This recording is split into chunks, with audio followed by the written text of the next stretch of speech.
Faccio una brevissima introduzione.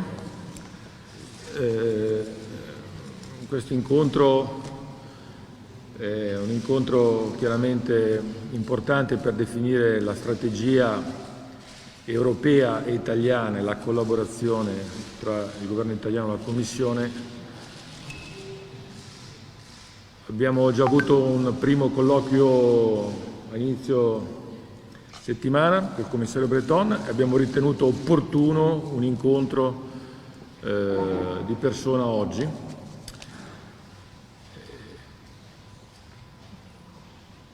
Credo che ci siano elementi in una situazione ovviamente di grande preoccupazione, di grande emergenza, però che ci delineano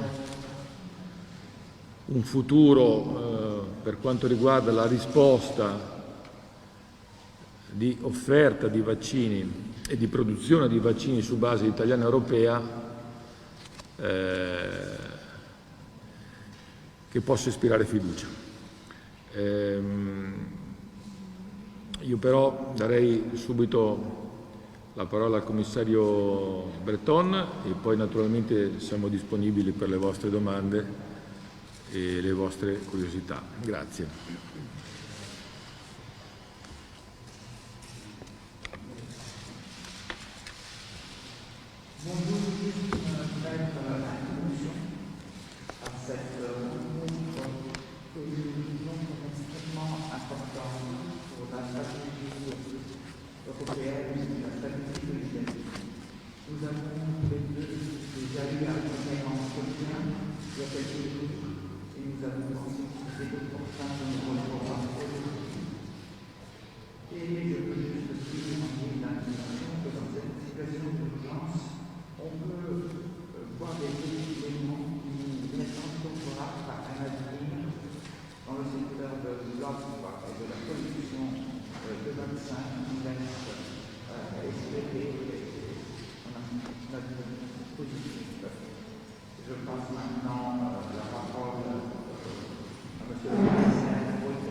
Merci beaucoup, Monsieur le Ministre, cher Giancarlo, de ton invitation. Je suis très heureux d'être ici ce matin à Rome pour m'entretenir avec le ministre de la production de vaccins en Europe et en particulier du rôle très important que joue l'Italie dans cette production industrielle. Je le fais avec les principaux pays de l'Union et évidemment l'Italie, l'un des tout premiers d'entre eux, que je visite ce matin avec toi, parce que l'Italie, avec quelques autres pays, est un des socles industriels les plus importants de notre stratégie vaccinale européenne. Je le dis sans détour, pas un seul pays aujourd'hui ne peut avoir une stratégie vaccinale autonome. Pas un seul. Nous sommes tous dépendants les uns des autres sur les supply chains industrielles et c'est évidemment de ça dont nous avons beaucoup parlé.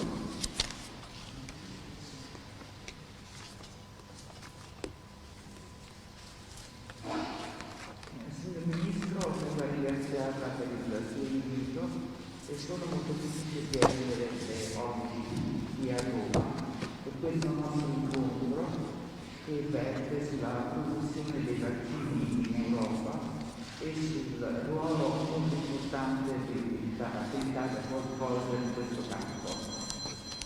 Questi incontri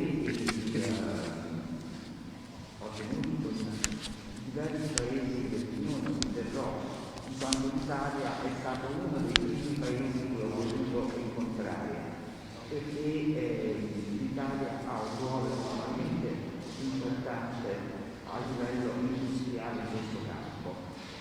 A questo punto voglio dire una cosa in modo molto diretto, senza giri di parola, e posso affermare che nessun paese nel campo della strategia nostri paesi sono interdipendenti tra di loro ed è di questo che abbiamo parlato in modo approfondito nel nostro incontro. Un petit point, si vous permettez, avant de passer aux questions, pour vous donner un panorama de la situation en Europe. Le sujet, ce ne sont plus les vaccins. Nous avons maintenant beaucoup de vaccins en Europe disponibles. C'est le vaccin BioNTech, c'est le vaccin AstraZeneca, c'est le vaccin Moderna, ça va bientôt être le vaccin J&J, puis bientôt également le vaccin CureVac. Et la plupart de ces vaccins ont été développés, inventés, mis en œuvre en Europe. Maintenant, le sujet, c'est de les fabriquer et de les fabriquer vite. Je suis moi-même un ancien chef d'entreprise avant d'avoir été commissaire et ministre, et je parle en connaissance de cause. Démarrer des lignes de production industrielle aussi rapidement, jamais ça n'a été réalisé dans le monde, et c'est le challenge qui est le nôtre. Nous avons démarré en Europe la politique vaccinale après l'approbation de nos autorités de santé, l'EMA, pour être sûr à 100% que les vaccins n'aient pas de risque pour la population, à la fin de l'année 2020. Les États-Unis avaient démarré un mois avant, et nous sommes maintenant à 2 mois donc de la production de ces vaccins et de la mise en œuvre. Je suis très impressionné de la rapidité avec laquelle les industriels désormais produisent ces vaccins. Ça s'accélère tous les jours. Je pourrais vous donner les chiffres tout à l'heure si ça vous intéresse, mais je suis confiant dans la capacité de l'Union européenne de délivrer pour l'ensemble de nos 456 millions de concitoyens les vaccins dont ils ont besoin, pour faire en sorte que d'ici à la fin de l'été, tous ceux qui souhaiteront être vaccinés puissent l'être, et j'espère même avant.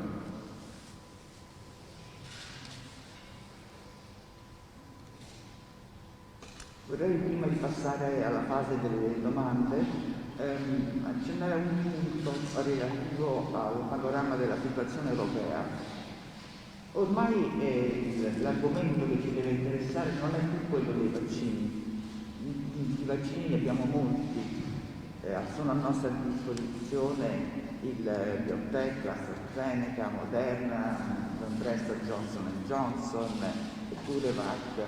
Quindi la situazione vaccini è più che rassicurante. Ora il problema è quello di continuare a fabbricare questi vaccini e farlo con rapidità.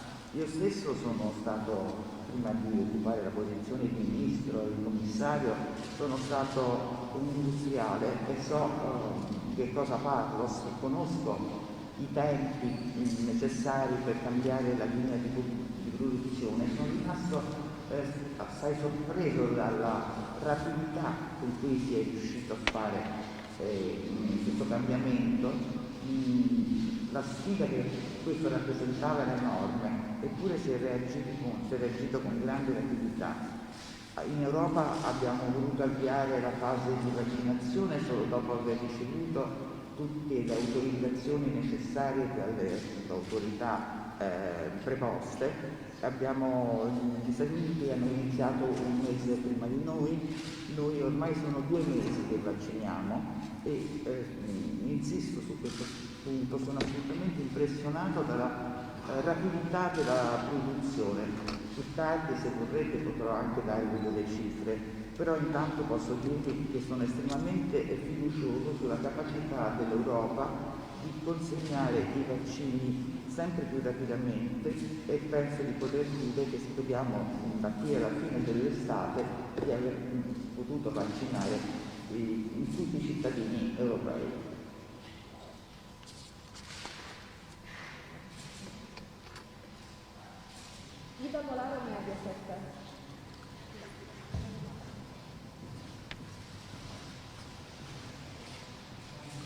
Buongiorno, io provo a spostare lo sguardo un pochino più in avanti. La pandemia ci ha insegnato che c'è un oggi da gestire l'emergenza, ma anche un domani da immaginare. Allora, se come purtroppo potrebbe avvenire proposito dovesse diventare un virus che ritorna ciclicamente, quindi che ogni anno bisogna presentare una campagna vaccinale. È pensabile da oggi una strategia europea per la produzione dei vaccini ma anche per la distribuzione? Faccio un esempio. Se c'è una filiera di diffusione, l'Italia fa il vaccino, la Germania lo distribuisce, faccio un esempio ovviamente a caso, la Spagna pensa alla logistica, è possibile pensare di lavorare in Europa, una rete europea? Chi è la domanda? Scusami. Per chi volete perché sono interessato per gli altri regista, quindi scegliete voi per quello che grazie. Je voudrais regarder un peu plus vers le futur et essayer d'envisager un avenir que nous ne connaissons pas encore.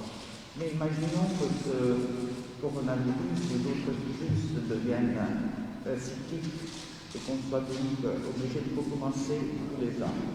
Est-il envisageable d'avoir une stratégie européenne selon laquelle la production, la distribution pourrait être répartie entre les pays? Et je cite des exemples un peu au hasard. Disons, l'Italie pourrait être chargée de la production, l'Allemagne de la distribution, l'Espagne de la logistique. Une stratégie européenne de ce genre. Qu'en pensez-vous? Giancarlo, c'est pour moi. Oui, je pense. C'est une très bonne question, Madame. C'est exactement la question que nous nous posons et dont on a discuté tout à l'heure avec le ministre. Je vous le dis avec à la fois beaucoup d'humilité, mais aussi beaucoup de gravité. Nous allons nous sortir de cette crise. J'en suis convaincu.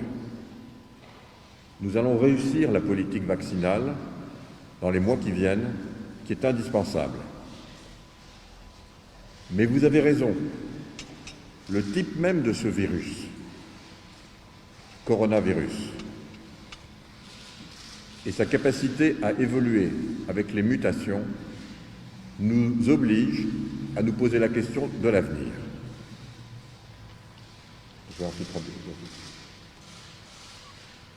Signora, la sua è un'ottima domanda, tra l'altro una domanda che ci siamo posti anche noi e della quale abbiamo discusso con il Ministro.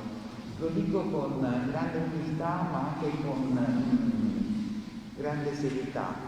Sono assolutamente convinto che riusciremo a portare avanti in modo positivo la politica vaccinale europea. Però lei ha ragione. Proprio questo tipo di virus, il coronavirus, e la capacità che ha dimostrato di rapida evoluzione con tutte le mutazioni che abbiamo conosciuto, che potremo conoscere, ci porta effettivamente a interrogarci su un futuro un po' più lontano. Premièrement, parce que il est peut-être envisageable qu'en automne ou en hiver, il soit nécessaire d'avoir une nouvelle dose de vaccin, si c'est nécessaire, pour faire face aux variants. Et donc il faut s'y préparer, sans crainte, mais s'y préparer. Deuxièmement, parce que nous pourrons avoir effectivement à faire face à une nouvelle pandémie dans l'avenir. Et donc c'est l'obligation de nous préparer, et seul un continent peut le faire. Un chiffre qu'il faut avoir en tête, à la fin de cette année, la capacité de production de vaccins en Europe sera entre 2 et 3 milliards de doses par an. La capacité aux États-Unis sera entre 2 et 2,2 milliards. L'Europe sera le premier continent en matière de fabrication de vaccins dès la fin de cette année. Les autres pays n'existent pratiquement pas en fabrication. La Russie dans une situation désespérée. Ils ne savent pas fabriquer les vaccins.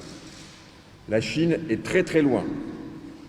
Et nous aurons uniquement sur la planète les États-Unis avec 2 milliards ou 2 milliards et demi de capacité, et nous avec près de 3 milliards, 5 milliards de capacité pour nous bien sûr, mais pour la planète. Ça c'est la réalité. Deuxièmement, je vais laisser la traduction pour vous parler du deuxièmement.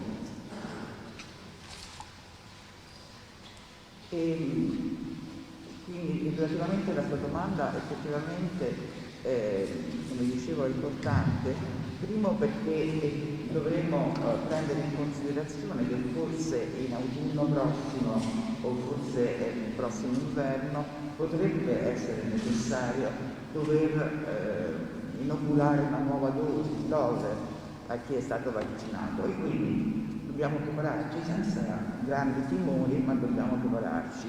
E il secondo punto è che potrebbe effettivamente anche esserci una nuova pandemia e di fronte a questa evenienza la risposta può essere data soltanto a livello continentale. Vi cito una cifra: a fine anno in Europa avremo una capacità produttiva di vaccini dai 2 e i 3 miliardi l'anno. Gli Stati Uniti saranno intorno a 2 miliardi e mezzo.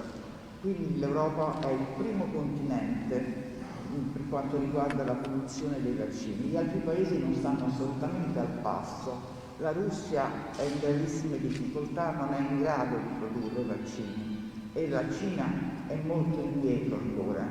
Quindi fra Europa e Stati Uniti si potrà contare su 100 miliardi di vaccini, per noi naturalmente e per tutto il pianeta. Donc deuxièmement, sur la question que vous posiez, nous sommes déjà très intégrés en Europe.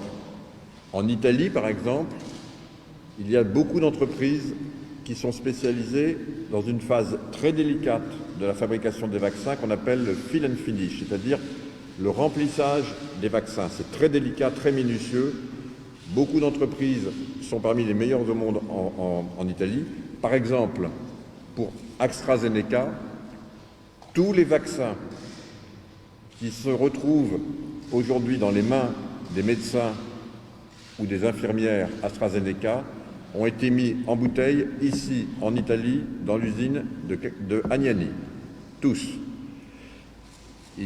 La fabrication de la drogue substance, donc du bulk, se fait en Belgique ou aux Pays-Bas pour AstraZeneca.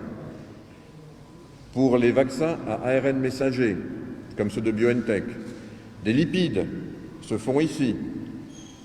Des filtres nécessaires se font ici. Les cuves se font en Allemagne. On est déjà très intégrés. Et donc, je crois que le sujet n'est pas de dire quel pays fait quoi, c'est au contraire de bien définir, et c'est ce dont on a parlé avec le ministre, les usines qui vont faire partie de la politique industrielle européenne pour qu'on les maintienne, et il y en aura évidemment un certain nombre en Italie, il y en aura sans doute dans d'autres pays bien sûr, qu'on les maintienne en permanence en situation de pouvoir intervenir dès que nécessaire si jamais il y avait une pandémie, et l'Italie évidemment jouera un rôle important dans ce choix et dans cette position.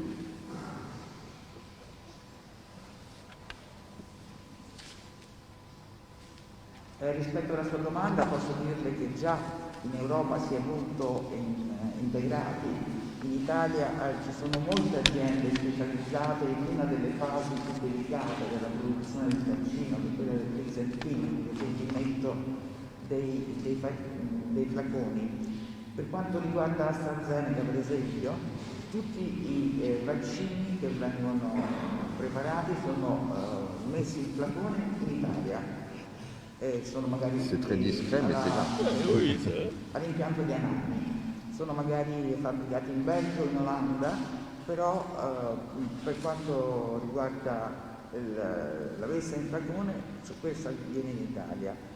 Ci sono paesi, per esempio nel caso dei vaccini mRNA, per cui i lipidi vengono preparati qua, i filtri vengono preparati qua, magari invece i bacini di contenimento sono preparati in Germania. Quindi questa integrazione tra i paesi europei già esiste e non si tratta più adesso di chiedersi quale paese fa che cosa, ma definire invece quali sono gli impianti che potranno partecipare alla politica europea, impianti italiani come impianti di altri paesi, e mettere questi impianti in condizione di essere pronti in situazioni di poter intervenire in qualsiasi momento proprio nell'eventualità da lei sollevata. Alessandro Basso, La Pressa.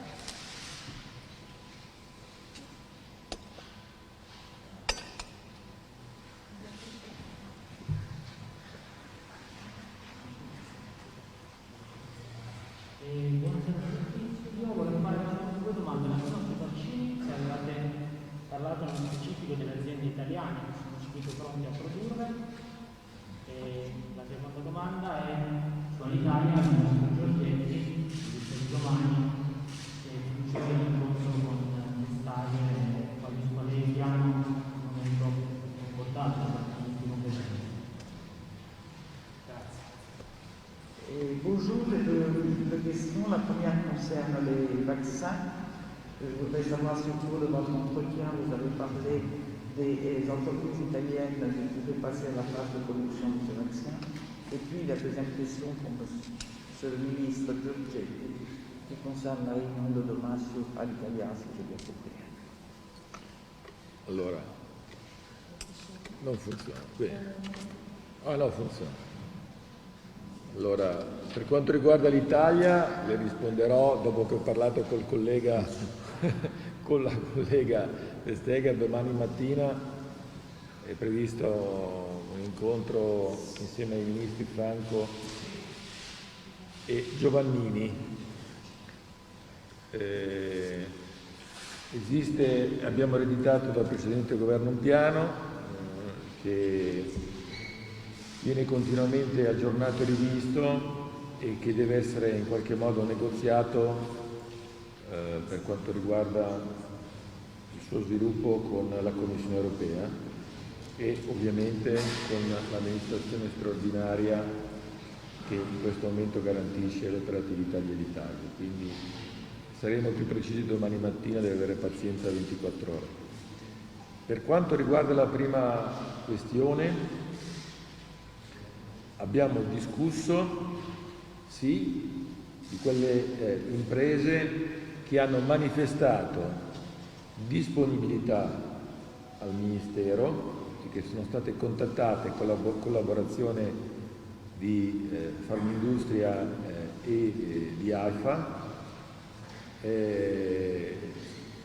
Ne abbiamo segnalato la disponibilità e anche le condizioni a cui questa possibilità di capacità produttiva può manifestarsi, e cioè evidentemente il trasferimento tecnologico che coloro che sono detentori dei brevetti devono garantire affinché il cosiddetto conto terzista possa effettivamente produrre i vaccini, sia nella fase richiamata da Thierry che fa riferimento all'infialamento, che è l'ultima fase, sia nella fase della produzione del VAC, quella del principio attivo, che è quella più delicata e su cui comunque l'industria italiana, di cui possiamo andare fieri, perché è non soltanto tra le prime in Europa ma le prime nel mondo, è in grado in qualche modo di assicurare il contributo. Quindi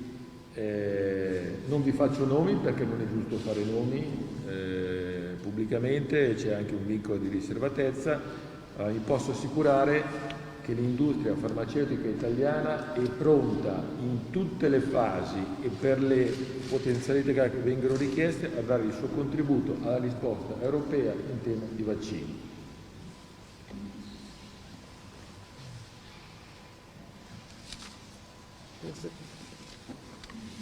Pour ce qui concerne l'Italia, effectivement, demain, il y aura une réunion avec le ministre Franco e Giovannini. Nous avons hérité un plan du gouvernement qui est précédent et ce plan devra être renégocié. Je ne peux pas vous donner de détails plus précis. Vous devez avoir un peu de patience, attendre encore 24 heures pour en savoir davantage. Quant à la première partie de la question, effectivement, avec Monsieur le Commissaire, nous avons discuté des entreprises qui pourraient intervenir en Italie. Il y a des entreprises qui ont manifesté leur disponibilité et nous les avons contactés avec la collaboration de Farmindustria et de Alpha. Et nous avons également discuté des conditions qui sont à la base de leur participation, à savoir du transfert de technologies que doivent faire ceux qui sont propriétaires des brevets. Et cela, nous avons parlé de la possibilité d'intervention des entreprises italiennes pour la phase de préparation des flacons, des fioles, mais également pour la phase de production du bulk, qui est une phase très délicate. Mais je peux vous assurer que l'industrie italienne peut être fière de l'apport qu'elle peut offrir à l'Europe dans ce sens. Je ne peux pas naturellement vous citer le nom, mais je vous assure que l'industrie pharmaceutique italienne est tout à fait prête à donner son apport à la stratégie européenne de vaccination.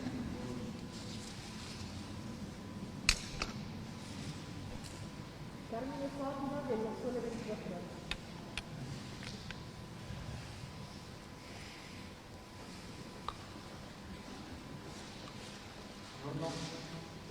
Due domande per il commissario, per chiedere se è in previsione un'iniziativa europea per regolare o facilitare il passaggio alla condivisione di brevetti tra le imprese. Al Ministro dice che è possibile chiedere se si può delineare meglio il ruolo dello Stato in questo polo pubblico-privato dal punto di vista finanziario. In particolare vi volevo chiedere se il commissario ha parlato della possibilità di utilizzare anche le risorse del recovery plan, se in maniera più imminente pianifica invece già di avviare delle misure di sostegno col decreto sostegno che c'è la prossima settimana, e se tra le varie opzioni c'è anche quella di una compartecipazione azionaria dello Stato in veicoli societari. Grazie.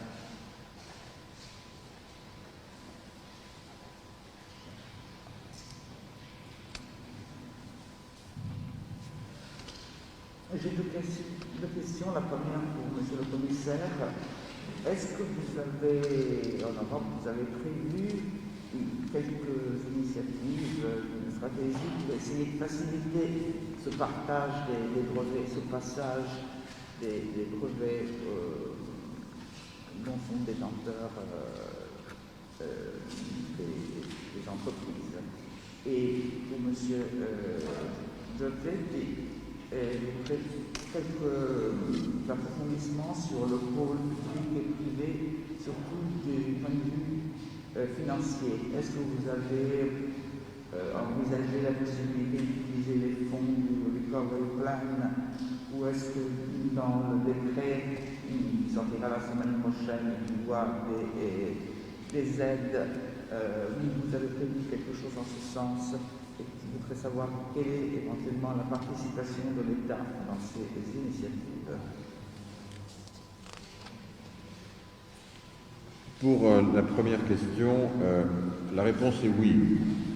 Nous avons mis sur pied un instrument qui permet aux entreprises qui souhaitent coopérer de le faire dans les meilleurs délais en échangeant leur savoir-faire technologique et en donnant la possibilité d'avoir un accès immédiat aux brevets détenteurs par l'une des entreprises envers l'autre. Donc la solution existe, elle est déjà mise en place du reste en Europe, dans certains pays.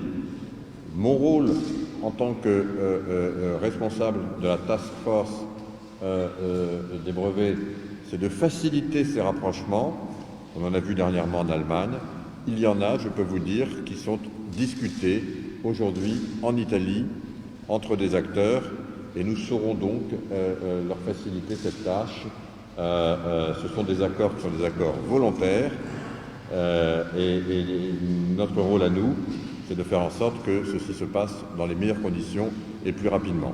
Je passe la parole au ministre sur l'aspect financier, en me réjouissant cependant du fait que j'ai cru comprendre que l'Italie allait très bientôt pouvoir bénéficier des fonds du plan de relance européen, Next Generation EU, Et à titre personnel, compte tenu de mon attachement à l'Italie, je me réjouis que l'Italie soit de très loin le premier bénéficiaire de ces fonds, puisque plus de 28% de tout le programme de 750 milliards va venir à l'Italie. J'en suis heureux et fier à titre personnel. Intanto rispondo mentre... Sì, la mia risposta è sì. Abbiamo effettivamente già previsto e creato un meccanismo che permette alle aziende che desiderano collaborare di passare alla fase di scambio del know-how e consente loro di avere accesso al brevetto. E quindi una soluzione che già esiste, e il mio ruolo in quanto responsabile della task force europea sui vaccini è proprio quello di facilitare l'avvicinamento tra queste due entità diverse. Posso dirvi che già oggi in Italia ci sono delle discussioni in corso a questo livello tra alcune aziende. Gli accordi sono degli accordi assolutamente volontari e il nostro ruolo è proprio quello di far sì che ciò avvenga nelle migliori condizioni possibili.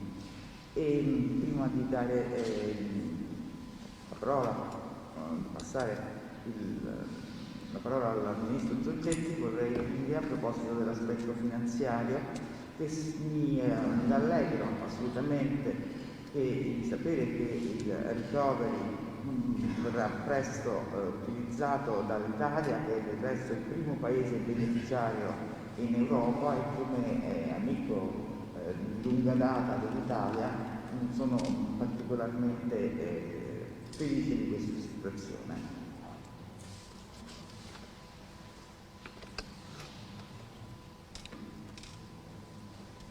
Allora, per quanto riguarda la domanda che mi è stata posta, abbiamo intenzione di aiutare la nascita di un polo nazionale non semplicemente legato, diciamo, ai vaccini, ma a tutto il mondo della biotech, un polo ovviamente su base partnership pubblica-privata, in cui il contributo economico-finanziario dello Stato nella fase iniziale è determinante, perché ci troviamo in un settore dell'industria farmaceutica a elevato rischio, diciamo così, di ritorno e soprattutto proiettato nel lungo termine. Quindi il contributo dello Stato è determinante, pure determinante l'eventuale partecipazione dei maggiori soggetti dell'industria farmaceutica italiana che sono chiamati in qualche modo a fare la loro parte, e sono convinto che non faranno mancare la loro adesione a questo progetto. E questo è un primo aspetto. Il secondo aspetto è che sia nel decreto legge sostegno, ristori, non so come lo chiamerete voi giornalisti, sia in un decreto che mi appresto a firmare come Ministro dello Sviluppo Economico, saranno allocate già importanti risorse per accompagnare sia il progetto di polo, sia quelle aziende che in qualche modo accompagneranno la strategia italiana e europea di risposta ai vaccini.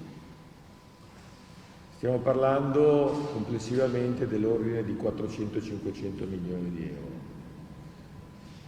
Il tutto perché consideriamo questo settore industriale, uso questo termine anche se questo settore industriale è un settore fondamentale nel futuro. Parliamo tanto di transizione energetica, eccetera, eccetera, eccetera, ma qui c'è una grande sfida su cui l'Italia è ben posizionata e ha tutte le carte in regola con i giovani suoi ricercatori che vogliamo in qualche modo tenere anche qui in Italia per creare ricchezza e sviluppo.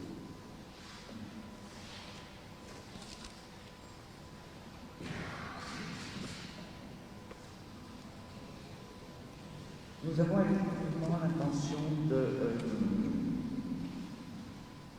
contribuer à la naissance d'un pôle national qui ne sera pas uniquement lié à la phase des vaccins. Ce pôle prévoit la participation du secteur public et du secteur privé, et l'apport de l'État sera fondamental au cours de cette phase initiale. Cet apport sera capital pour permettre la participation des principaux sujets de l'industrie pharmaceutique italienne. Nous sommes en effet convaincus que ces sujets, que les protagonistes de l'industrie pharmaceutique italienne ne feront pas manquer leur adhésion à cette initiative. Et le deuxième aspect est lié aux mesures de soutien. Je peux vous dire que tant pour le décret qui prévoit ces mesures de soutien que pour celui que je signerai la semaine prochaine en tant que ministre du Développement économique, nous avons alloué des ressources extrêmement importantes pour ce projet de pôle et également pour les industries qui sont prêtes à accompagner la stratégie de notre pays dans ce secteur. Entre 400 et 500 millions d'euros seront destinés à cette phase, et cela parce que nous pensons que ce secteur est absolument indispensable pour l'avenir de notre pays, et nous pensons que l'Italie occupe déjà une position remarquable en la matière. Riccardo Cavaliere, Rai News. Salve, buongiorno. Allora, la mia domanda è quali sono le multinazionali che hanno accettato di partire con questo processo di transizione dei brevetti e che tipo di accordi concretamente ci saranno proprio a livello economico, che accordo sarà? Mentre invece al commissario volevo chiedere, il Premier italiano Draghi chiede più pressioni sulle imprese che ritardano la consegna dei vaccini, addirittura ha proposto di bloccare le esportazioni per queste imprese. È possibile, e se non è possibile questo, cosa si può fare perché le imprese, le multinazionali si attengano ai contratti che hanno firmato?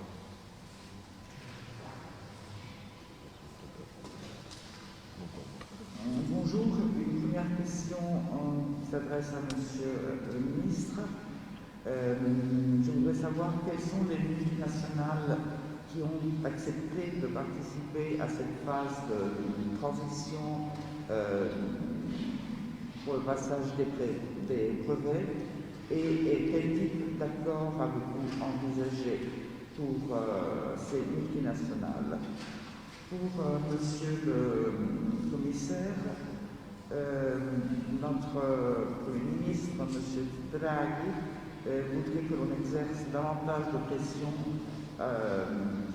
sur les entreprises qui ne respectent pas les engagements pris dans la fourniture des vaccins. Et il a même parlé d'éventuellement bloquer les exportations de ces entreprises. Est-ce que cela est possible? Et si cela n'était pas possible, que peut-on faire afin que les entreprises respectent les contrats qu'elles ont signés?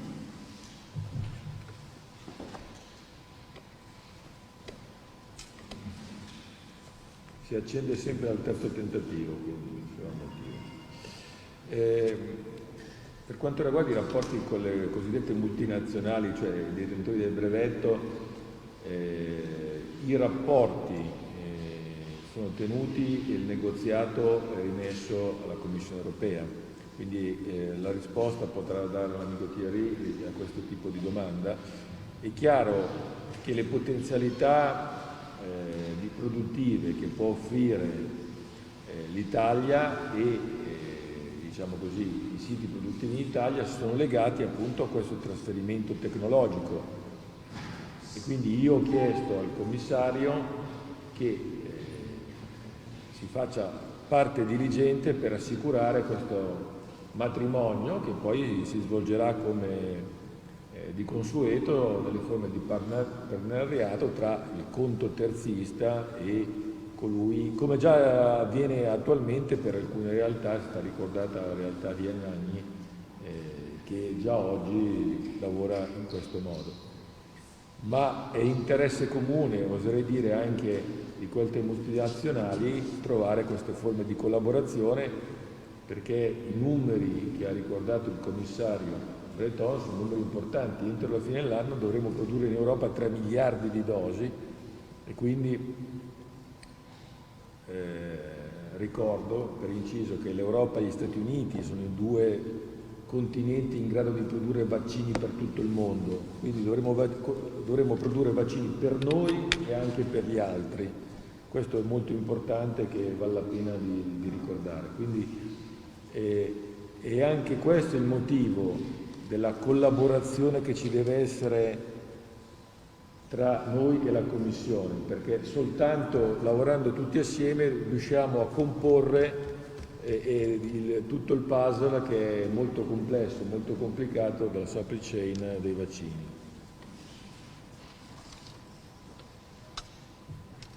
Pour ce qui concerne les rapports avec les multinationales, c'est la Commission européenne qui négocie ces aspects-là. C'est donc M.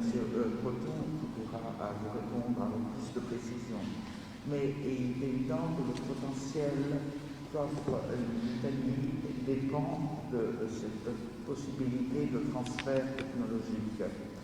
Et c'est la raison pour laquelle j'ai demandé à M. Breton d'œuvrer en faveur de ce mariage, disons, qui d'ailleurs, dans certains cas, déjà existe. Pensons à ce qui se passe à Anagni. Il est évident que c'est un intérêt commun, parce que de l'arrivée à cette collaboration, parce que les chiffres sont extrêmement importants. Comme M. Breton l'a rappelé, d'ici la fin de l'année, nous arriverons à 3 milliards de doses.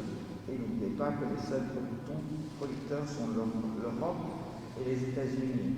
Et donc ces vaccins ne sont pas destinés uniquement à nous, il faudra également couvrir l'ensemble des autres pays. Et c'est la raison pour laquelle la collaboration avec la Commission européenne devient absolument capitale pour arriver à atteindre ces résultats. Juste un petit point sur ce que vient de dire le ministre. C'est évidemment aussi la raison de ma venue ce matin à Rome et de l'entretien approfondi que nous avons eu ensemble, que de définir une stratégie à mettre en commun. On a parlé du reste concrètement de certaines entreprises qui pourraient collaborer. C'est évidemment pas public, mais nous avons de très bons candidats sur lesquels nous allons travailler ensemble. Et quand on espère que ces candidats auront pu se mettre d'accord, on le rendra public. En tout cas, il y a de très bons candidats. Solo un punto, questi aspetti, del resto spiegano anche, sono la base della ragione per cui sono venuto qui oggi a Roma e la ragione del nostro incontro, questa necessità di definire una strategia comune. Abbiamo effettivamente parlato e citato anche dei nomi di aziende, ovviamente non pubblici, ma vi posso assicurare che in Italia ci sono degli ottimi candidati per svolgere questo ruolo, veramente ottimi. En ce qui concerne la deuxième question, je connais bien le Premier ministre Mario Draghi depuis longtemps. Lorsque j'étais moi-même ministre des Finances, il occupait déjà des fonctions très importantes dans le monde de la finance et en particulier au sein du gouvernement italien. Je connais sa rigueur et je connais aussi son sens des rapports de force, notamment vis-à-vis de ceux avec lesquels il a contracté Et je partage et sa rigueur et son sens des rapports de force. Je vais ensuite dire la suite. Per quanto riguarda la seconda domanda, posso dirle che io conosco Mario Draghi da lungo tempo, l'ho conosciuto bene in particolare quando io stesso sono stato Ministro delle Finanze e sono perfettamente al corrente di quello che è il suo rigore e nonché il suo approccio ai rapporti di forza rapporti di forza verso coloro che si sono impegnati rispetto al governo, che hanno firmato dei contratti, e posso dirvi che io condivido entrambi, sia il rigore che il suo approccio ai rapporti di forza. Maintenant, nous avons mis en place en Europe un instrument pour nous permettre de contrôler ceux qui quittent le territoire européen en ce qui concerne notre politique vaccinale. Et c'est bien normal, car nous sommes, vous l'avez compris, dans une sorte de guerre économique mondiale et nous devons protéger avant tout les intérêts des Européens, mais aussi avoir les instruments pour faire en sorte que ceux avec lesquels nous avons contractualisé tiennent leurs objectifs. Cet instrument d'autorisation préalable pour toute exportation de l'Union européenne a principalement pour but, et en ce qui me concerne puisque j'en suis l'un des principaux utilisateurs dans mes fonctions, d'avoir la transparence, mais aussi, si jamais nous voyons que tel fournisseur est en retard très significatif par rapport à son calendrier, de rentrer dans une discussion pour corriger ce retard. Voilà l'objet réel de cet instrument et je dois pouvoir vous dire que depuis qu'on l'a mis en route, ça marche bien.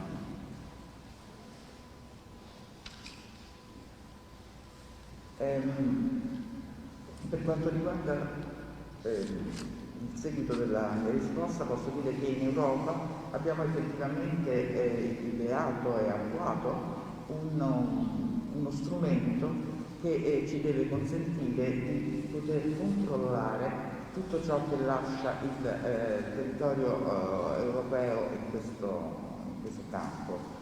Ed è una cosa del tutto normale, perché in fondo quella che stiamo vivendo è quasi è analoga, può essere ravvicinata a una guerra economica mondiale e dobbiamo assolutamente farlo per proteggere l'interesse europeo, ma anche dobbiamo poter avere a disposizione uno strumento che ci permetta di costringere e far sì che gli impegni presi vengano poi rispettati. Questo strumento, che è poi una specie di un'autorizzazione preventiva, si pone come scopo proprio quello della trasparenza e lo so bene in quanto ho contribuito a idearlo, e oltre alla trasparenza anche la possibilità di intervenire in situazioni difficili. Quando vediamo che un'azienda ha accumulato un grosso ritardo, possiamo aprire una discussione e vedere che cosa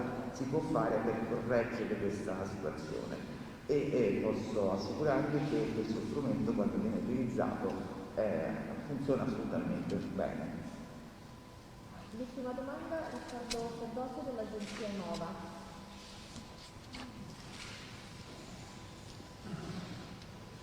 Buongiorno Ministro, buongiorno Commissario, una domanda che è un po' da tema vaccini. Lo scorso mese si è parlato molto dell'interessamento della cinese alla possibile acquisizione dell'Iveco, che è un'azienda strategica proprio anche nei politicali. Il governo ha già preso in mano il dossier e si era parlato addirittura dell'utilizzo della Golden Power. Non so se lei può dare qualche indicazione, se già è stata avviata un'interlocuzione con la proprietà. Grazie mille.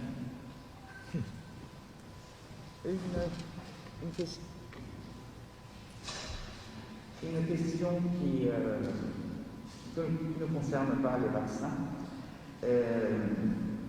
Le mois dernier, on a parlé de la possibilité qu'une société chinoise puisse acheter Iveco, qui est une entreprise absolument stratégique pour l'Italie. J'ai vu qu'on a mentionné également l'utilisation du Golden Power. Je voudrais savoir à quel point on en est sur ce dossier.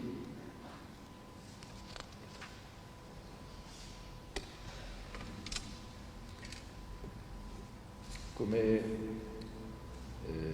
certamente saprà chi mi ha posto la domanda, il Golden Power è una procedura complessa che si attiva nel momento in cui i fatti avvengono. Mi sembra di poter dire in questa fase soltanto che la questione è oggettivamente materia che interessa il Golden Power. Questo non significa che lo adotteremo, significa che considero comunque strategico un certo tipo di produzione che può essere anche oggetto di riconversione industriale proprio nell'ambito del Piano Nazionale di Ripresa e Resilienza di cui si parla. Quindi l'importanza della filiera dell'automotive e evidentemente Iveco si inserisce in questo ambito è sicuramente l'oggetto dell'attenzione del governo. Comme vous le savez, le Golden Power est une procédure complexe qui est activée quand les choses se réalisent concrètement. Cette question-là peut faire l'objet du Golden Power. Cela ne signifie pas que nous la ferons nécessairement, mais c'est sûrement, comme vous l'avez dit, un aspect stratégique compte tenu de l'importance du Iveco dans notre filière. Bene. Grazie, merci. Merci. Au revoir.